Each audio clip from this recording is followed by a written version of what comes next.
Assalamualaikum warahmatullahi wabarakatuh. Perkenalkan, nama saya Febri, NIM 2024 0501030332, mata kuliah pengantar akuntansi, dosen pengampu Muhammad Imran SE MAK. Baik, saya akan memaparkan materi kita mulai dari kelompok 7 hingga kelompok 13. Kita mulai dari kelompok 7 yang dimana membahas tentang penerapan pengendalian internal dan pengelolaan kas dalam perusahaan.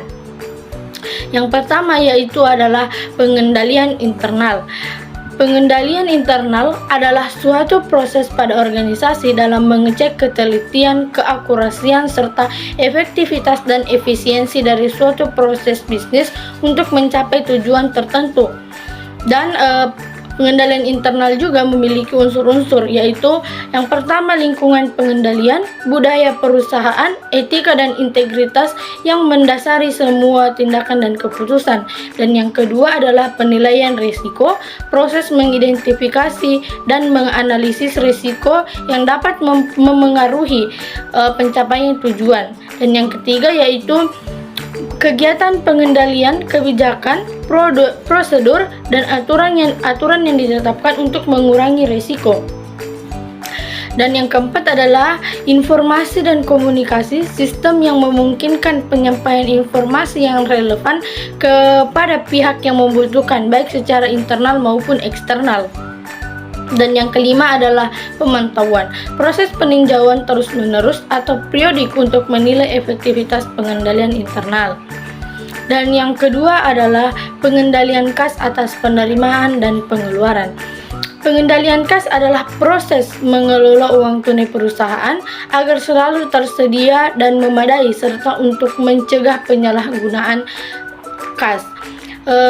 Prinsip pengendalian internal terhadap kas yaitu ada beberapa, yaitu menentukan tanggung jawab pemegang uang kas secara jelas, mencatat transaksi dengan baik, tertib dan teratur.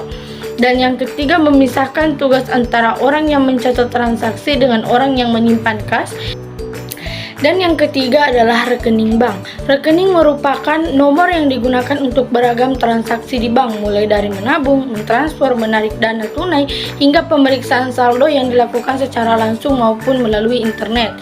Dan rekening bank mempunyai beberapa karakteristik penting, yaitu seperti yang pertama adalah nomor rekening unik, saldo minimum, buku tabungan atau mutasi rekening, kartu debit atau ATM, bunga dan biaya, akses online dan mobile banking, otoritas dan keamanan. Dan yang keempat adalah rekonsiliasi bank. Rekonsiliasi bank adalah cara atau prosedur yang digunakan oleh sebuah perusahaan dalam hal pencatatan keuangan.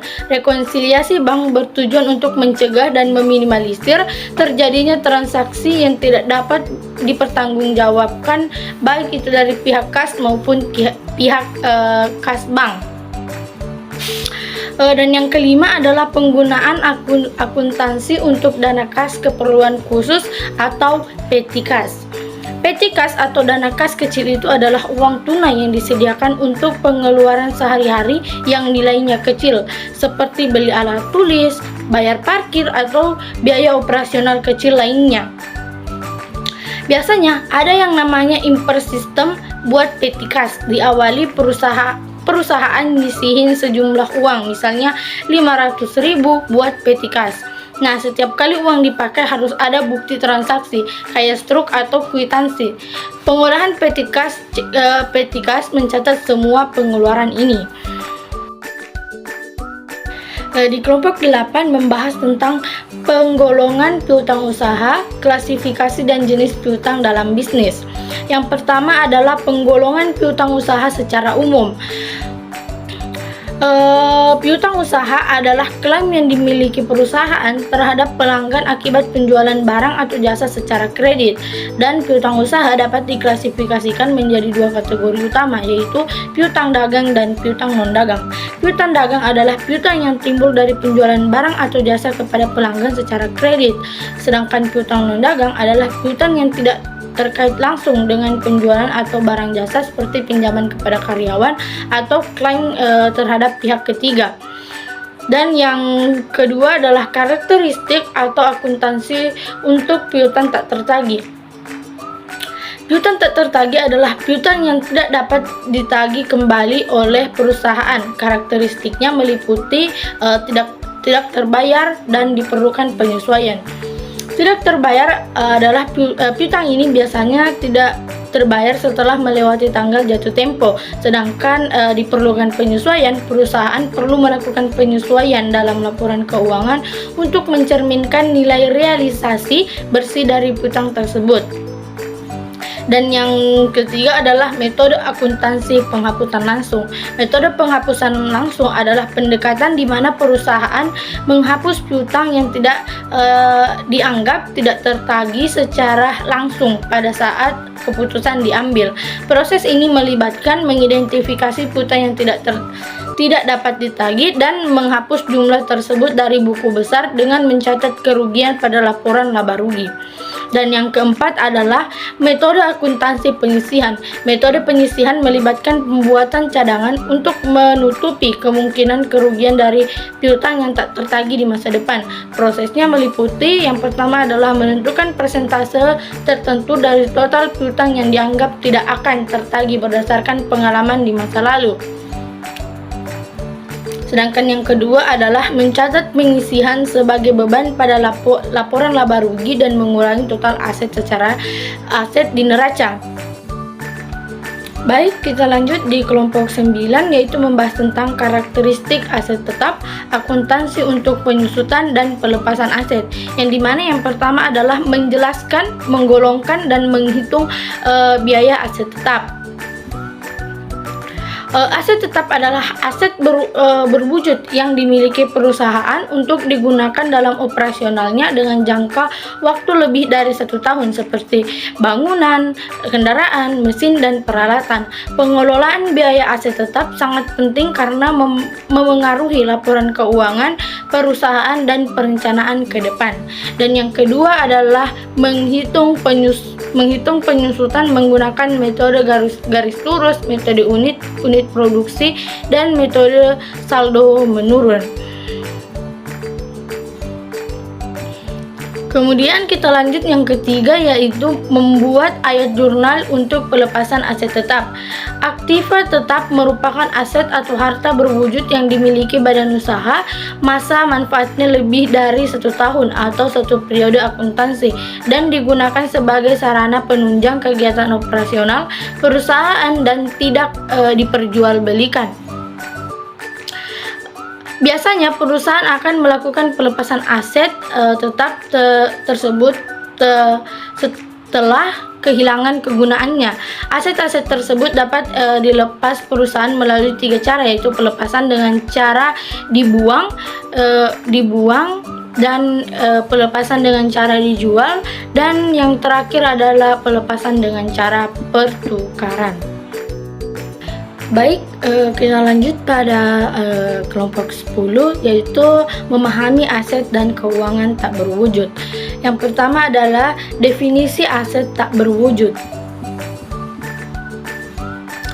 Aset tak berwujud adalah aset non-moneter yang tidak memiliki wujud fisik, namun dapat diidentifikasi dan dikendalikan oleh entitas. Aset ini berperan penting dalam strategi bisnis modern dan terbagi menjadi 3, yaitu nilai ekonomis. Aset tak berwujud dapat memberikan manfaat ekonomi bagi perusahaan seperti peningkatan pendapatan dan penghematan biaya. Dan yang kedua adalah kepemilikan. Aset tak berwujud biasanya diidentifikasi melalui hak kepemilikan seperti paten dan merek dagang. Dan yang ketiga adalah keunggulan kompetitif. Aset tak berwujud dapat memberikan keunggulan kompetitif bagi perusahaan dengan memberikan nilai tambah kepada produk atau layanan. Dan yang kedua adalah membahas tentang jenis-jenis aset tak berwujud. Aset tak berwujud dapat dikategorikan ke dalam berbagai jenis berdasarkan sifat dan fungsinya. Dan contohnya seperti hak kekayaan intelektual adalah hak untuk mendapatkan perlindungan hukum atas kekayaan yang berasal dari kemampuan intelektual manusia. Sedang yang kedua adalah goodwill adalah nilai tambah yang melekat pada suatu perusahaan yang tidak bisa dihitung hanya dari aset yang ada di buku perusahaan. Dan yang ketiga adalah aset lainnya. Aset lainnya adalah aset non lancar yang tidak dapat diklasifikasikan sebagai aset lancar, aset tetap, investasi jangka panjang, dan dana cadangan. Dan yang ketiga adalah pentingnya aset tak berwujud dalam bisnis. Aset tak berwujud mendorong keunggulan kompetitif, inovasi, dan pertumbuhan ekonomi bagi bisnis. Aset tak berwujud menciptakan nilai jangka panjang melalui ciptaan ceruk pasar yang meningkatkan pendapatan dan profitabilitas. Yang terbagi menjadi 4, yaitu meningkatkan pendapatan, keunggulan kompetitif, penghematan biaya, dan pertumbuhan bisnis. Dan yang keempat adalah penilaian akuntansi tak berwujud. Penilaian dan akuntansi aset tak berwujud adalah proses mengidentifikasi dan menilai aset non-moneter yang tidak memiliki wujud fisik, tetapi memberikan manfaat ekonomis bagi pemiliknya. Dan yang kelima adalah strategi pengolahan aset tak berwujud. Aset tak berwujud adalah aset non-moneter yang tidak memiliki bentuk fisik tetapi dapat diidentifikasi. Aset ini dimiliki untuk digunakan dalam menghasilkan barang atau jasa atau untuk tujuan lainnya. Dan yang keenam adalah tantangan dan risiko aset tak berwujud. Aset tak berwujud adalah aset tak berwujud yang dimiliki nilai ekonomis, tidak dapat dilihat atau diraba secara fisik. Beberapa tantangan dan risiko lain terkait pengolahan aset tak berwujud adalah penilaian yang sulit. Aset tak berwujud sulit dinilai secara objektif karena sifatnya tidak berwujud. Dan yang kedua adalah risiko pelanggaran. Aset tak berwujud rentan terhadap pelanggaran seperti pemalsuan merek dagang atau pencurian hak cipta. Dan yang terakhir adalah kehilangan nilai. Aset tak berwujud dapat kehilangan nilai seiring berjalannya waktu, seperti teknologi yang menjadi usang. Baik, kita lanjut pada kelompok 11, yaitu membahas tentang liabilitas lancar, gaji, dan pajak penghasilan.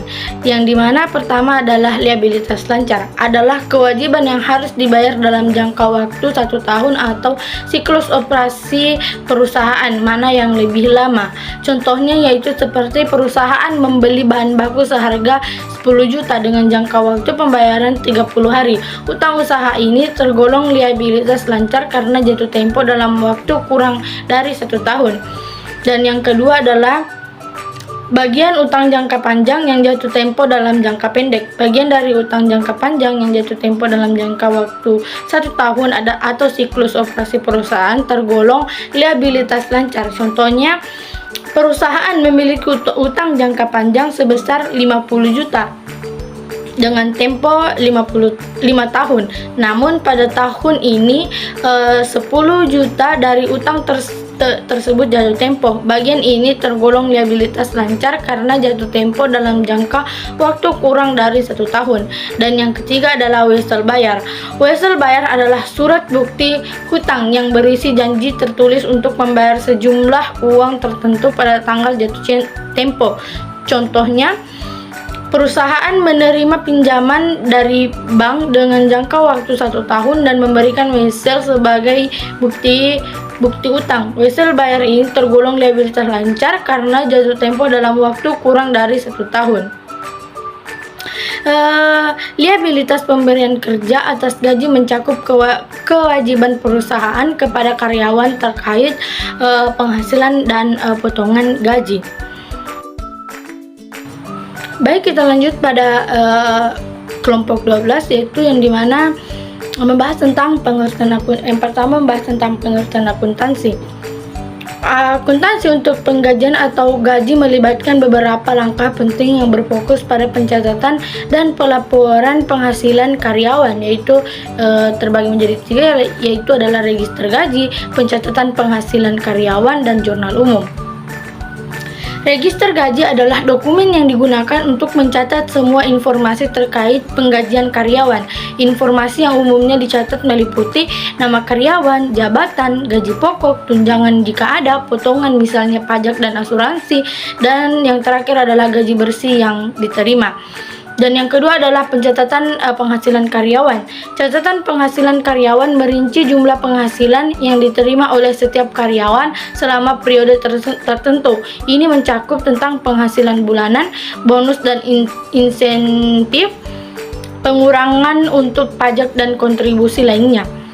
Kemudian yang ketiga adalah jurnal umum. Setelah informasi dikumpulkan dalam register gaji dan catatan penghasilan, langkah selanjutnya adalah mencatat transaksi tersebut dalam jurnal umum. Bagian B, tata cara membuat tunjangan karyawan.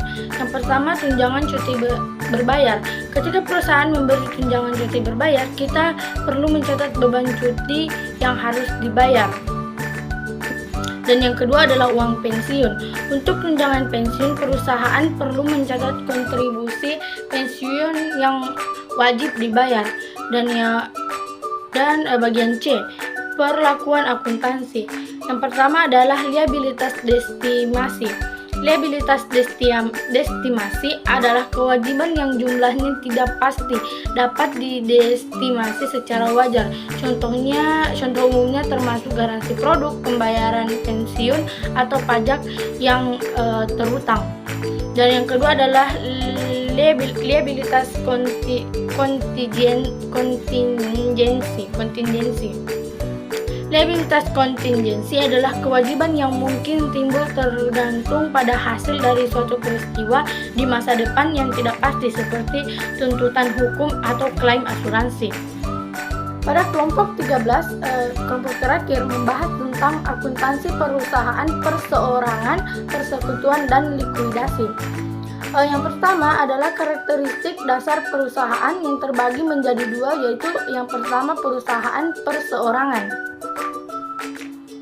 Perusahaan perseorangan dimiliki dan dikelola oleh satu individu. Karakteristiknya meliputi kepemilikan tunggal dimiliki oleh satu orang, tanggung jawab tidak terbatas, pemilik bertanggung jawab atas semua kewajiban perusahaan, modal terbatas, sumber modal berasal dari pemilik, dan yang terakhir fleksibilitas, keputusan bisnis dapat diambil dengan cepat tanpa perlu berkonsultasi dengan pihak lain. Dan yang kedua adalah perusahaan persekutuan. Perusahaan persekutuan adalah bentuk usaha yang didirikan oleh dua atau lebih individu berdasarkan perjanjian. Karakteristiknya meliputi kepemilikan bersama dimiliki oleh dua atau lebih individu, tanggung jawab tidak terbatas, setiap anggota bertanggung jawab atas kewajiban perusahaan, dan yang ketiga pembagian laba atau rugi. Kemudian lanjut pada bagian B, akuntansi perusahaan persekutuan. Yang pertama adalah pendirian perusahaan persekutuan. Contoh jurnal untuk pendirian perusahaan kasus 2 sekutu A dan B masing-masing menyetor modal sebesar 50 juta dan 30 juta. Jurnal yaitu kas senilai 80 juta, modal A senilai 50 juta, dan modal B senilai 30 juta. Dan yang kedua adalah pembagian laba atau rugi. Contoh pembagian laba kasusnya seperti laba bersih senilai 40 juta dibagi berdasarkan rasio modal. Rasio A 5/8 dan B 3/8. Perhitungan laba A sama dengan 40 juta dikali 5/8 sama dengan 25 juta. Laba B senilai 40 dikali 3/8 sama dengan 15 juta. Kemudian bagian C, keikutsertaan dan pengunduran diri rekan dalam persekutuan. Yang pertama, keikutsertaan rekan baru. Kasus seperti rekan C menyetor modal 20 juta. Jurnalnya kas senilai 20 juta, modal C senilai 20. Kemudian yaitu pengunduran diri rekan. Contoh jurnalnya untuk pengunduran diri kasus B menarik modal sebesar 30 juta. Jurnal modal B senilai 30 juta dan kas senilai 30 juta. Dan yang bagian D adalah ekuitas likuidasi perusahaan. Yang pertama, proses likuidasi terbagi menjadi dua, yaitu melunasi kewajiban kepada pihak ketiga dan membagi sisa aset kepada para sekutu sesuai dengan rasio modal. Contoh kasusnya adalah kasus setelah melunasi utang sisa aset senilai 50 juta dibagi sesuai rasio modal.